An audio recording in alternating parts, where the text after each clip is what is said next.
नमस्ते। Hello runners, hello beginners. चलो दिल से मेहनत करते हैं और आगे बढ़ते हैं। प्रीवियस क्लास में हम एक्टिविटी 1.1, 1.2, 1.3 के साथ कुछ केमिकल रिएक्शन का इंट्रोडक्शन किए थे। अभी हम पूरा अच्छे से पढ़ेंगे व्हाट इज केमिकल रिएक्शन और इसको हम कैसे लिखेंगे और इसको बैलेंस हम क्यों करेंगे और कैसे करेंगे। इस क्लास में हम पूरा एनसीईआरटी को लाइन बाय लाइन पढ़ के आगे बढ़ेंगे। तो चलो शुरू करते हैं। हमारा एक्चुअली क्या होता है chemical equation and chemical reaction. Activity 1.1, activity 1.1 में अब तुम पढ़े थे जब भी मैग्नीशियम ऑक्सीजन के साथ रिएक्शन किया, क्या हुआ था? मैग्नीशियम जब भी ऑक्सीजन के साथ रिएक्शन किया तुमको मिला था मैग्नीशियम ऑक्साइड। जब भी इसको हम रिएक्शन के हिसाब से लिखेंगे, मतलब वार इक्वेशन में, आप वार इक्वेशन में चेक करो magnesium plus oxygen equal to magnesium oxide, लेकिन ये थोड़ा बड़ा जैसा दिख रहा है। और ये जो देख रहे हो आरो मार्क सा लेफ्ट में जो होता है ये होता है रिएक्टेंट। क्या होता है? रिएक्टेंट। कौन है? मैग्नीशियम एंड ऑक्सीजन, ये तुम्हारा क्या होता है? रिएक्टेंट। वही तुमको यहाँ पे बताया गया रिएक्टेंट होता है जो मैग्नीशियम एंड ऑक्सीजन, जो वार इक्वेशन हम लिखे हैं। तो प्रोडक्ट कौन है? प्रोडक्ट है तुम्हारा मैग्नीशियम ऑक्साइड जो रिएक्शन के टाइम हमको मिला था। कौन है नाम? नाम है तुम्हारा मैग्नीशियम ऑक्साइड। तो ये था तुम्हारा रिएक्टेंट जो मैग्नीशियम एंड ऑक्सीजन और मैग्नीशियम ऑक्साइड जो तुमको मिला रिएक्शन खत्म होने के बाद। तो अभी तुमको पता चल गया जो आरो मार्क का लेफ्ट साइड है, जो आरो मार्क का लेफ्ट साइड है ये तुम्हारा रिएक्टेंट है, और जो राइट साइड में होता है ये तुम्हारा प्रोडक्ट है। और रिएक्टेंट एक से ज्यादा हो गया क्योंकि, और प्रोडक्ट एक से ज्यादा हो गया, दोनों को हम प्लस साइन के द्वारा दोनों को सेपरेट करके लिख सकते हैं। जैसे यहाँ पे देख सकते हो मैग्नीशियम एंड ऑक्सीजन, जैसे यहाँ पे देख सकते हो मैग्नीशियम प्लस ऑक्सीजन, ये दोनों क्या है? रिएक्टेंट है। दोनों को हम सेपरेट किया है कौन से साइन के द्वारा? Plus sign. अभी रिएक्शन का डायरेक्शन हमको जानने के लिए हम आरो मार्क देंगे जो होता है रिएक्शन का किस तरफ जा रहा है। ये रिएक्टेंट है, अभी प्रोडक्ट बनेगा। प्रोडक्ट क्या बनेगा? MgO। वही यहाँ पे बोल रहा है जो प्लस साइन के द्वारा हम एक से ज्यादा रिएक्टेंट को अलग कर सकते हैं और दोनों को लिखने, जो लेफ्ट साइड होता है वो रिएक्टेंट, जो राइट साइड होता है वो प्रोडक्ट। वो आरो मार्क सिग्निफाई करता है रिएक्शन किस तरफ जा रहा है। रिएक्टेंट को प्रोडक्ट तरफ जा रहा है और प्रोडक्ट भी रिएक्टेंट तरफ आ सकते हैं, जिसको हम रिवर्सिबल रिएक्शन बोलते हैं। तो यहाँ पे तुमको पता चल गया जो प्लस साइन के द्वारा, और आरो मार्क क्या होता है ना, डायरेक्शन ऑफ द रिएक्शन ये बताता है। तो ये था तुम्हारा जो पिछला क्लास में हम डिस्कशन किए थे। अभी चलते हैं हम इसको आगे कैसे और क्यों हमको बैलेंस जरूरत पड़ा, हम इसको कैसे करेंगे। तो देखो जब भी हम रिएक्शन को अभी लिखेंगे, रिएक्शन हो गया magnesium plus oxide equal to magnesium oxide by magnesium plus oxygen equal to magnesium oxide. तो देखो जहां पे तुम्हारा आरो मार्क है लेफ्ट साइड में चेक करो, एक मैग्नीशियम है और दो ऑक्सीजन है। जब भी प्रोडक्ट फॉर्मेशन हुआ यहां पे देखो वही एक मैग्नीशियम, ये एक मैग्नीशियम था, लेकिन दो ठो ऑक्सीजन था, अभी ये एक ठो ऑक्सीजन राइट साइड पे है। तो जब भी हम काउंट करने के बाद पता चला ये दोनों में सेम साइड, दोनों में सेम नंबर ऑफ एटम नहीं है। तो यहां पे मैग्नीशियम और ऑक्सीजन को काउंट करना तो आसान हो गया, लेकिन हर जगह एटम को काउंट करना इतना आसान नहीं होता है। जैसे तुमको यहाँ पे लिखा गया है PbNO3 यहाँ पे Pb कितना ठोके, NO कितना ठोके, O कितना ठोके, कैसे जानेंगे? तो पहले हम कोएफिशिएंट को बात छोड़ देते हैं। यहाँ पे तुमको मैं देखो यहाँ पे लिख दिया हूं, देखो ये जो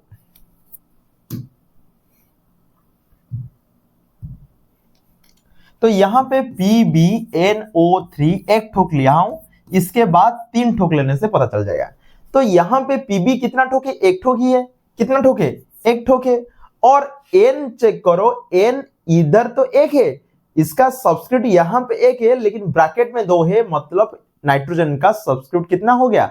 2 बन गया। इसीलिए नाइट्रोजन भी 2 ठोके यहाँ पे आप काउंट कर सकते हो। और ऑक्सीजन ब्रैकेट के अंदर 3 है और ब्रैकेट के बाहर 2 है सब्स्क्रिप्ट, दोनों को मल्टीप्लाई करने से ऑक्सीजन बन गया, सब्स्क्रिप्ट कितना है? 6 है। तो यहां पे चेक कर सकते हो ऑक्सीजन भी 6 ठोके। ऑक्सीजन कितना ठोके? 6 ठोके। तो 1 जब भी कोएफिशिएंट था तभी कितना आया? लेड, लेड आया 1 ठोक, नाइट्रोजन आया 2 ठोक, ऑक्सीजन आया 6 ठोक। जब भी हम 3 ठोक PbNO3 होल 2 लेंगे। तो यहां पे चेक करो, कोएफिशिएंट 1 था, अभी कोएफिशिएंट कितना बन गया, 3 ठोक बन गया, और सब्स्क्रिप्ट जितना ठोक था यहां इतना ठोक होगा। तो पीबी का चेक करो, पीबी का तुम्हारा पीबी लेड का कोएफिशिएंट तो 3 ठोक है और सब्स्क्रिप्ट भी 1 है, तो नंबर ऑफ आटम बन गया अभी कितना, नंबर ऑफ आटम बन गया अभी, दोनों को मल्टीप्लाई करो कितना हो गया, 3 हो गया। और देखो नाइट्रोजन यहां पे 1 ठोक है और बाहर 2 है, तो कोएफिशिएंट सब्स्क्रिप्ट बन गया 2 और कोएफिशिएंट तो सबका 3 है, अभी 3 इंटू 2 से मल्टीप्लाई करो हो गया 6। और ऑक्सीजन का यहां पे 3, यहां पे 2 सब्स्क्रिप्ट, दोनों को मल्टीप्लाई करने से सब्स्क्रिप्ट कितना आ गया 6 और कोएफिशिएंट कितना है 3, मल्टीप्लाई करने से अभी तुम्हारा आ गया 18 ठोक, क्या है नंबर ऑफ आटम ऑक्सीजन का। तो ये था नंबर ऑफ आटम काउंट करने के लिए क्या करना चाहिए, सब्स्क्रिप्ट को मल्टीप्लाई करना है कोएफिशिएंट के साथ। ओके, समझ में आ गया। तो ये था तुम्हारा नंबर ऑफ आटम काउंट करने। जब नंबर ऑफ आटम काउंट किया, यहां पे मेरे को देखने मिला ऑक्सीजन 2 ठोक है और यहां पे ऑक्सीजन 1 ठोक है, मैग्नीशियम तो दोनों साइड में 1 ठोक है, लेकिन हमको मन में क्वेश्चन आएगा 2 ठोक ऑक्सीजन लिए थे, 1 ठोक कहां से गायब कैसे हो गया, ऐसे तो नहीं होना चाहिए था। जब ये गायब हो गया तो लॉ ऑफ कंजर्वेशन एक मास हमारे माइंड में एक आया, जितना हम लेंगे इतना हम प्रोडक्ट पाएंगे, नहीं तो कैसे मिलेगा, कुछ अलग फॉर्म में निकल सकता है लेकिन मास तो इतना रहना चाहिए ना, कहां से कैसे गायब थोड़ी ना होता है। तो चलो इसीलिए बोलता है जब भी तुम्हारा रिएक्टेंट और प्रोडक्ट में दोनों साइड में सेम नंबर नहीं आता है, इसको बोला गया है स्केलेटल केमिकल इक्वेशन और अनबैलेंस केमिकल इक्वेशन।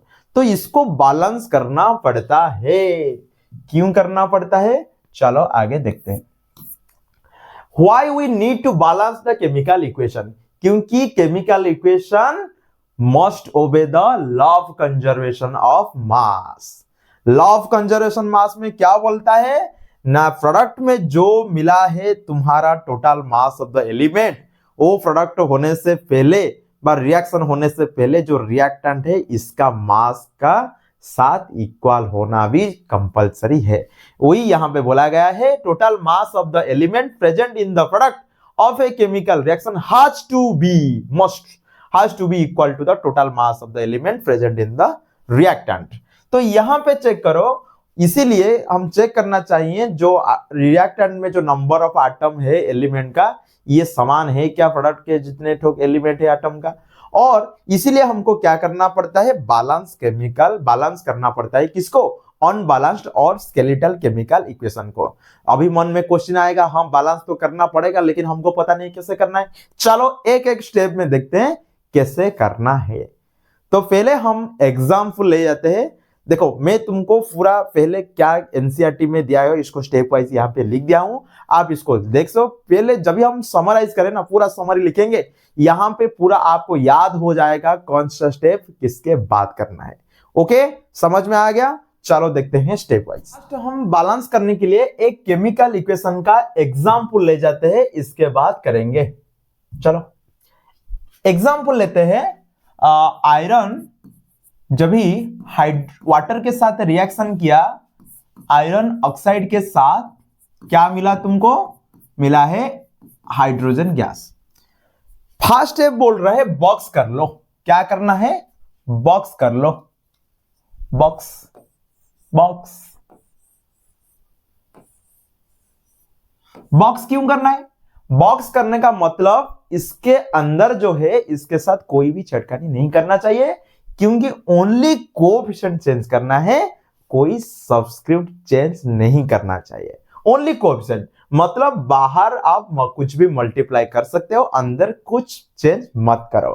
तो चलो कैसे करते हैं, तो देखो फर्स्ट हम बॉक्स, स्टेप 1 में क्या करना है, ओनली बॉक्स करना है, क्या करना है, बॉक्स। सेकेंड में काउंट करेंगे, मैं बता दिया कैसे काउंट करना है। तो देखो आयरन कितना ठोक है, 1 ठोक, यहां पे 3 ठोक, आयरन 1 और प्रोडक्ट में 3 ठोक, हाइड्रोजन 2 हाइड्रोजन 2 ऑक्सीजन 1 ठोक है, 4 ठोक है। तो हमको पता चल गया हाइड्रोजन को छोड़ के आयरन और ऑक्सीजन दोनों अनइक्वल नंबर ऑफ है रिएक्टेंट और प्रोडक्ट के साइड। अभी बॉक्स, इसके बाद काउंट, बॉक्स काउंट। तो चलो आगे क्या है, बॉक्स काउंट करने के बाद चूज करेंगे हम किसको बैलेंस करेंगे। ये बोल रहा है जो रिएक्शन था, ये जो रिएक्शन है, ये रिएक्शन में इससे एक कंपाउंड को चूज करो जिसमें ज्यादा नंबर ऑफ एटम है। तो यहां पे चेक करो, यहां पे देखो एक ठोक एटम है, यहां पे दो, एक तीन ठोक है, यहां पे 3 और 4 7 ठोक है, यहां पे 2 ठोक है। तो सबसे मैक्सिमम एटम कौन सा कंपाउंड है, आयरन ऑक्साइड वाला कंपाउंड। इसमें ऐसे एक एटम को एलिमेंट को चूज करो ज्यादा टाइम है, बस ज्यादा ठोके। कौन है, ऑक्सीजन। ऑक्सीजन तुम्हारा ज्यादा ठोके कि नहीं, 4 ठोके। तो अभी हम कंपाउंड चूज किए आयरन ऑक्साइड, आयरन ऑक्साइड में जो एलिमेंट चूज किए वो है ऑक्सीजन। कैसे चूज करेंगे, ज्यादा एटम वाला कंपाउंड को चूज करेंगे। जब ये कंपाउंड चूज हो गया, इसमें जो ज्यादा टाइम है एलिमेंट, इसको चूज करेंगे, वो तुम्हारा स्टेप 3 है। तो स्टेप 3 में हमको अभी किसके पास जाना है, अभी हम जाना है ऑक्सीजन के पास। ऑक्सीजन चेक किया, लेफ्ट साइड में चेक करो, लेफ्ट साइड में कितना ठोक था, ऑक्सीजन 1 ठोक था, राइट साइड में 4 ठोक था। अभी हमको क्या करना है, जहां पे 1 ठोक था यहां पे हम 4 मल्टीप्लाई कर दिए। यहां पे हम क्या किए, 4 मल्टीप्लाई कर दिए वाटर के साथ। अभी देखो जब 4 मल्टीप्लाई कर दिए, ये हो गया 4H2O। अभी यहां पे तो था O4, अभी ऑक्सीजन का नंबर तो इक्वल हो गया, लेकिन अभी फिर अनइक्वल हो गए तुम्हारा आयरन और हाइड्रोजन। अभी आप किसी को भी चूज कर सकते हो। स्टेप 3 में तो हो गया। स्टेप 4 में बोल रहा है जो तुम्हारा बचा है आयरन और हाइड्रोजन, किसी को भी चूज कर लो। मैं फॉर एग्जांपल हाइड्रोजन को चूज किया। हाइड्रोजन में तो था H2, राइट साइड में 2 ठोक था, और यहां पे 4H2O मतलब 8 ठोक हाइड्रोजन था। हमको क्या करना है, दोनों को इक्वल करना है। जहां पे 2 था यहां से 4 मल्टीप्लाई कर दे, तो H2 था, अभी 4H2 कर दिया। ये H2 था, अभी हम क्या के 4H2 कर दिए। तो Fe plus 4H2O, Fe3O plus 4H2 हो गया। इसके बाद देखो आयरन, अभी हाइड्रोजन तो 8 हो गया, ऑक्सीजन 4 हो गया, लेकिन आयरन 1 3 है। इसको कैसे इक्वल करेंगे ना, जहां पे 1 है इसको 3 में मल्टीप्लाई कर लो। यहां पे देखो आयरन लेफ्ट साइड में ए भी 1 था, 3 में मल्टीप्लाई कर दिया। अभी चेक करो इसको, अभी तो रिएक्शन बन गया। पहले हम यहां से हाइड्रोजन को किए, अभी आयरन को कर लिए। अभी हम नेक्स्ट स्टेप में क्या करना है, चेक करना है। अभी हम चेक किए, जे अभी सारे इक्वल हो गया। 3 ठोक आयरन है, 3 ठोक आयरन है, 8 ठोक हाइड्रोजन है, 8 ठोक हाइड्रोजन है, 4 ठोक ऑक्सीजन है, 4 ठोक ऑक्सीजन है। अभी सारे एटम इक्वल हो गया। वही मेथड जो आपने लिए एक एक करके जाएंगे, इसको ही बोला जाता है heat and trial method for balancing the chemical equation. Heat and trial मतलब एक चूज करो, इसको करो, फिर एक चूज करो, इसको करो, ऐसे ही करते हैं कि जो बोलते हैं हीट एंड ट्रायल मेथड। लेकिन एक इंफॉर्मेशन हमको यहां पे पता नहीं चल रहा है, कौन सा रिएक्टेंट कैसे स्टेट पे है। इसीलिए राइटिंग हमको करना चाहिए सिंबल फिजिकल स्टेट के लिए। तो यहां पे जो आयरन था वो सॉलिड फॉर्म में था, इसीलिए यहां पे एस लिखा गया। यहां पे जो वाटर वो लिक्विड फॉर्म में नहीं था, वो वेपर फॉर्म में था, वो गैसियस स्टेट पे था, इसीलिए यहां पे लिखा गया जी। और जो आयरन ऑक्साइड बना वो अभी सॉलिड स्टेट पे है, इसलिए एस। और जो H2 गैस है वो गैसियस स्टेट में था, इसीलिए निकल गया गैसियस फॉर्म में, जो में जी लिखा है। तो हमको क्या करना है, गैसियस की जगह लिखना है जी, लिक्विड के जगह लिखना है एल, और एक्वस के जगह लिखना है AQ, और सॉलिड स्टेट के जगह लिखना है एस। फिर मन में क्वेश्चन आएगा एक्वस क्या है। एक्वस होता है, आप रिएक्टेंट लिख सकते हो, प्रोडक्ट कुछ भी राइट साइड में एक्वस लिख सकते हो। एक्वस में मतलब होता है present in a water solution. ये क्या होता है, मतलब present as a solution in water, मतलब वाटर के साथ मतलब है, मतलब सॉल्यूशन है वाटर के साथ, इसको ही बुलाता है एक्वस। तो अभी सॉलिड, लिक्विड, गैसियस, एक्वस, ये 4 स्टेट को मेंशन करने से हमारा केमिकल इक्वेशन थोड़ा ज्यादा इंफॉर्मेटिव हो जाएगा। और ये था तुम्हारा स्टेप वाइज। अभी क्या होता है ना, कभी हम जब भी रिएक्शन लिखते हैं ओनली रिएक्टेंट प्रोडक्ट देने से वो रिएक्शन नहीं बनता है। कभी हमको टेम्परेचर का जरूरत पड़ता है, कभी प्रेशर का जरूरत पड़ता है, कभी कैटालिस्ट का जरूरत पड़ता है। टेम्परेचर प्रेशर का तो आप तो नाम पहले से सुने हो, कैटालिस्ट शायद तुम्हारे लिए नया है। कैटालिस्ट क्या होता है, कैटालिस्ट होता है हिंदी में इसको बोलते हैं उत्प्रेरक, जो रिएक्शन में पार्टिसिपेट नहीं करता है, लेकिन रिएक्शन को फास्ट करने के लिए, रिएक्शन को अच्छे से करने के लिए जो ज्यादा सहायक करते हैं, इसको बोलते हैं कैटालिस्ट। क्या बोलते हैं, कैटालिस्ट। उत्प्रेरक मतलब प्रेरणा ज्यादा देगा रिएक्शन होने के लिए। तो यहां पे वही बोला गया है, reaction condition such as temperature and pressure and catalyst for the reaction are be indicated above and below the arrow mark. Arrow mark क्या बोलता है, रिएक्शन किस डायरेक्शन पे जा रहा है।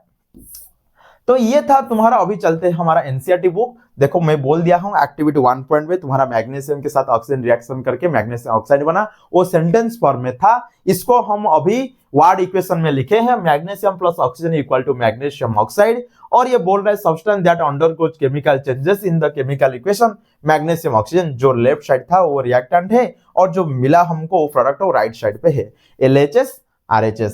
और LHS में रिएक्टेंट के साइड एक से ज्यादा रिएक्टेंट है तो दोनों को बीच में प्लस साइन, और प्रोडक्ट के साइड में एक से ज्यादा प्रोडक्ट मिल रहा है तो दोनों के बीच में भी प्लस साइन रहना कंपलसरी है, वो यहां पे बोल रहा है। और राइटिंग ए केमिकल इक्वेशन मतलब जब भी हम मैग्नीशियम के जगह Mg लिखेंगे मतलब इसका केमिकल फॉर्मूला, और ऑक्सीजन के जगह लिखेंगे O2 और मैग्नीशियम ऑक्साइड की जगह लिखेंगे MgO, मतलब ये हो गया केमिकल इक्वेशन। इसको हम इससे लिख दिए। जब भी हम काउंट किए हमको पता चला ऑक्सीजन 2 ठोक था, यहाँ पे 1 ठोक है, तो ये अनबैलेंस है। अनबैलेंस को बोला गया है स्केलेटल केमिकल इक्वेशन। क्या बोला गया है, स्केलेटल केमिकल इक्वेशन। जब ये स्केलेटल केमिकल इक्वेशन हमको मिला तो हमको मन में आया इसको कैसे बैलेंस करेंगे। तो और एक भी एग्जांपल यहाँ पे आप देख सकते हो, यहाँ पे जिंक और सल्फ्यूरिक एसिड के साथ जब रिएक्शन हुआ, जिंक सल्फेट और हाइड्रोजन गैस मिला। जिंक होता है Zn, सल्फ्यूरिक एसिड होता है H2SO4, जिंक सल्फेट होता है ZnSO4 और हाइड्रोजन होता है H2। मेरे को लग रहा है सारे बहुत सारे बच्चे ऐसे भी परेशान हो रहे हैं कैसे एलिमेंट का नाम तो दे दिया, इसको कैसे हम केमिकल फॉर्मूला से लिखेंगे, मतलब केमिकल नेम से केमिकल फॉर्मूला कैसे लिखेंगे और केमिकल फॉर्मूला से कैसे केमिकल नेम हमको पता चलेगा।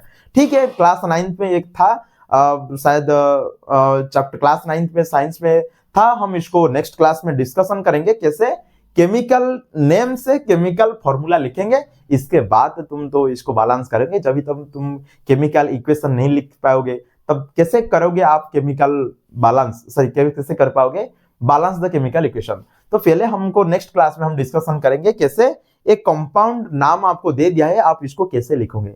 तो नेक्स्ट क्लास में हम डिस्कशन करेंगे, डोंट वरी अबाउट दिस। तो देखो यहाँ पे जिंक जब भी सल्फ्यूरिक एसिड के साथ रिएक्शन किया, ZnSO4 जिंक सल्फेट के साथ हाइड्रोजन गैस रेज हुआ। यहाँ पे हमको दिखने मिला जिंक दोनों के साइड एक एक ठोके, हाइड्रोजन भी 2 ठोके, सल्फर भी 1 ठोके और ऑक्सीजन भी 4 ठोक, मतलब ये दोनों साइड में नंबर ऑफ एटम इक्वल है, मतलब ये ऑलरेडी बैलेंस स्टेट पे है। लेकिन ऐसे एक एग्जांपल ले जाते हैं, Fe + H2O = Fe3O4 + H2। यहाँ पे चेक करो ये बैलेंस नहीं है क्योंकि आयरन 1 ठोके, यहाँ पे आयरन 3 ठोके, यहाँ पे ऑक्सीजन 1 ठोके, यहाँ पे ऑक्सीजन 4 ठोके। तो हाइड्रोजन दोनों साइड इक्वल है लेकिन आयरन ऑक्सीजन दोनों साइड में इक्वल नहीं है। इसको बैलेंस करने के लिए हम बता दिया था स्टेप, वही स्टेप यहाँ पे लिखा गया है। बॉक्स करना है, काउंट करना है, कंपाउंड में ज्यादा एलिमेंट वाला एटम को चूज करना है। इसके बाद एक एक ठोक मतलब पहले ऑक्सीजन, इसके बाद हाइड्रोजन, इसके बाद आयरन को यहाँ पे तुमको किया गया है। तो चलो पूरा समरी लिख के, ये तो लिखा गया है, पूरा समरी लिखते और ये देखो ये वही स्टेप बता दिया है, पहले समरी लिख देते ऑटोमेटिक याद हो जाएगा, मतलब आप इसको रट्टा मारने का कोई जरूरत नहीं है। चलो इसको पूरा समरी लिख देते हैं।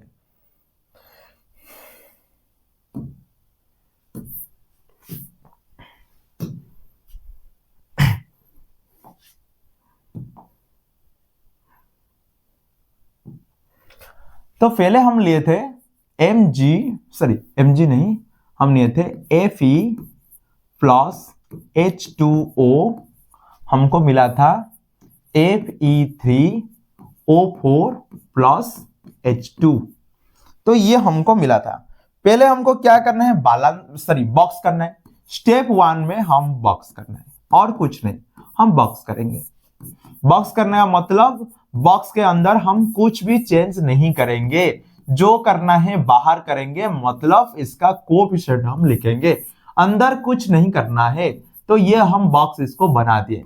जब ये बॉक्स बन गया, अभी हमको क्या करना है, सेकेंड स्टेप में काउंट करना है। तो हम काउंट किए, आयरन लेफ्ट साइड और राइट साइड में हम काउंट किए। आयरन यहाँ पे 1 ठोके, यहाँ पे 3 ठोके, हाइड्रोजन यहाँ पे 2 ठोके, यहाँ पे 2 ठोके, ऑक्सीजन यहाँ पे 1 ठोके, यहाँ पे 4 ठोके। तो ये सेकंड स्टेप में पता चल गया, काउंट कर दे। अभी थर्ड स्टेप में हम चूज करेंगे किसको, ना ज्यादा एटम वाला कंपाउंड, जो तुमको कौन है, Fe3O4। इसमें ज्यादा आटम कौन है, मतलब ज्यादा आटम वाला एलिमेंट कौन है, ऑक्सीजन है, इसको चूज करेंगे। अभी ऑक्सीजन को हम चूज किए, पहले हम ऑक्सीजन को क्या करेंगे ना, पहले हम ऑक्सीजन को इक्वल कर देते हैं। तो यहां पे चेक करो, ऑक्सीजन एक ठोके, यहां पे 4 ठोके, तो जहां पे एक ठोके यहां से 4 मल्टीप्लाई कर देते। तो Fe तो था, लेकिन यहां पे जहां पे तुम्हारा वाटर है, एक ऑक्सीजन है, यहां पे हम क्या किए, 4 मल्टीप्लाई कर दिए, और जो था ऐसे रहने देते। अभी तुम्हारा ऑक्सीजन का काम हो गया। अब ये बचा है तुम्हारा आयरन और हाइड्रोजन, कोई भी एक ले जाओ। फॉर एग्जाम्पल मैं ले गया हाइड्रोजन को, यहां पे देखो 8 ठोके, यहां पे 2 ठोके, जहां पे 2 ठोके हमको क्या करना है, यहां पे 4 मल्टीप्लाई कर देते हैं। यहां पे 8 ठोके, यहां पे 2 है, तो क्या करना है, 4 मल्टीप्लाई कर देते हैं। तो नेक्स्ट क्या है, नेक्स्ट है हमारा, नेक्स्ट कौन है, हाइड्रोजन का बारी। तो हाइड्रोजन कैसे लिखेंगे ना, आयरन था और अभी 4H2O है, और जब भी रिएक्शन खत्म हुआ Fe3O4, जहां पे हाइड्रोजन 2 ठोक था, यहां से हम 4 मल्टीप्लाई कर दिए। तो अभी देखो हाइड्रोजन हो गया 8 ठोक, हाइड्रोजन हो गया 8 ठोक, और ऑक्सीजन हो गया 4 ठोक, ऑक्सीजन हो गया 4 ठोक। अभी नेक्स्ट किसका बारी है, अभी नेक्स्ट बारी है किसका, आयरन का। आयरन चेक करो, आयरन एक ठोक है, यहां पे 3 ठोके, जहां पे एक ठोके यहां से 3 मल्टीप्लाई कर देते। तो यहां पे तो था एक ठोक, यहां से हम 3 मल्टीप्लाई कर दिए, तो देखो क्या बन गया, 4H2O बन गया Fe3O4 और 4H2। तो अभी थोड़ा चेक करो, अभी पूरा एक एक ठोक चेक करो। आयरन 3 है, आयरन 3 है, अच्छा सही है। फिर चेक करो, हाइड्रोजन 8 ठोक है, हाइड्रोजन भी 8 ठोक है, सही है। नेक्स्ट चलते हैं, ऑक्सीजन 4 ठोक है, ऑक्सीजन भी 4 ठोक है। तो 5 नंबर से 6 नंबर स्टेप में क्या करना है, चेक करना है। और चेक कर लिया, बैलेंस हो गया, तो अभी ये बैलेंस्ड हो गया, हम चेक कर लिए बैलेंस्ड हो गया। 7 नंबर स्टेट में क्या करना है, जो जो लिखे इसका फिजिकल स्टेट लिखना है। जैसे आयरन लिखे थे, आयरन अभी सॉलिड स्टेट पे है, तो कितना ठोक आयरन, 3Fe था। फिर और कौन था ना, तुम्हारा 4 ठोक वेपर था, मतलब वाटर वेपर। ये कौन सा फॉर्म में है, ये था तुम्हारा कौन सा फॉर्म, ये तुम्हारा था गैसियस फॉर्म। रिएक्शन खत्म होने के बाद क्या मिला हमको, Fe3O4 जो सॉलिड स्टेट पे है, और क्या मिला, हाइड्रोजन गैस मिला, वो भी कौन सा फॉर्म है, गैसियस फॉर्म है। तो ये था 7 ठोक स्टेप। पहले बॉक्स, सेकंड काउंटिंग, थर्ड में चूज द ऑक्सीजन, फोर्थ में थर्ड में choose oxygen unbalance, next hydrogen, next iron. जब ये सारे हो गया बैलेंस, इसके बाद चेक किए, चेक करने के बाद इसका फिजिकल स्टेट हम डाल दिए। इतना ही था तुम्हारा हीट एंड ट्रायल मेथड के द्वारा कोई भी एक अनबैलेंस्ड केमिकल इक्वेशन को कैसे बैलेंस करना है। ये तो हो गया, लेकिन हम जितने एग्जाम्पल प्रैक्टिस करेंगे केमिकल इक्वेशन का बैलेंस करने के लिए, यहां से तुम्हारा और ज्यादा कॉन्सेप्ट क्लियर होगा, क्योंकि थ्योरी होता है और प्रैक्टिकल एप्लीकेशन का कॉन्सेप्ट प्रैक्टिस करने से क्लियर होता है। तो चलो यहां से आज का क्लास खत्म करते हैं, कैसे हीट एंड ट्रायल मेथड में और बुक में कैसे दिया गया स्टेप वाइज यहाँ पे मैं समरी लिख दिया हूं। आप इसको आराम से देख के खुद प्रैक्टिस कर सकते हो। और इसके बाद हम पढ़ाई करेंगे कैसे केमिकल फॉर्मूला से हम कैसे केमिकल नेम दिया गया है। फॉर एग्जाम्पल जिंक सल्फेट दिया है, ZnSO4 कैसे होगा। फॉर एग्जाम्पल एल्यूमिनियम क्लोराइड दिया है, आपको मन में क्वेश्चन आएगा AlCl होगा ना, AlCl2 होगा ना, AlCl3 होगा, क्या होगा कैसे होगा, हम इसको पूरा अच्छे से डिस्क्राइब करेंगे। और केमिकल नेम से केमिकल फॉर्मूला जानने के बाद हम different type of chemical equation को बैलेंस करेंगे एक स्पेशल ट्रिक के। तो अगले क्लास में मिलते हैं। आज यहां से आज का क्लास खत्म करते हैं, मिलते हैं अगले क्लास पे। जुड़ते रहो हमारा चैनल लर्निंग विथ यू। धन्यवाद, नमस्ते।